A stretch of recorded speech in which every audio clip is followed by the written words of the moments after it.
বছর আগে আমরা গাজন শুরু করেছিলাম, ঠিক আজকের এই পুণ্যতিথিতে, অক্ষয় তৃতীয়ার পুণ্যতিথিতে। তাই আমরা আজকে সেই গাজনকে স্মরণীয় করে রাখতে আমরা আবার পুজো পাঠ এবং বিভিন্ন আচার অনুষ্ঠানের মধ্য দিয়ে আমরা দিনটিকে আজকে অতিবাহিত করতে চাই। তাই সকল স্তরের সকল মানুষের কাছে আমাদের আবেদন, আপনারা আসুন এবং সহযোগিতা করুন এবং এটা আপনারা উপভোগ করুন। আমাদের উদ্দেশ্য ছিল বিশ্ব শান্তির বার্তা নিয়ে আমরা গাজন করতে এসেছিলাম। আমরা গাজন সুসম্পন্ন করেছি। মা আমাদের প্রতি সহায় এবং মায়ের আশীর্বাদ নিয়ে আমাদের পথ চলা যেন শুরু হয় এবং আমরা এইভাবে ভালোভাবে যেন পথ চলতে পারি।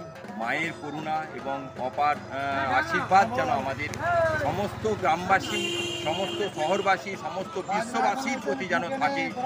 মানুষের কাছে আমাদের প্রার্থনা, আপনারা আসুন, মায়ের আরাধনা করুন এবং মায়ের আশীর্বাদ আপনারা নিন।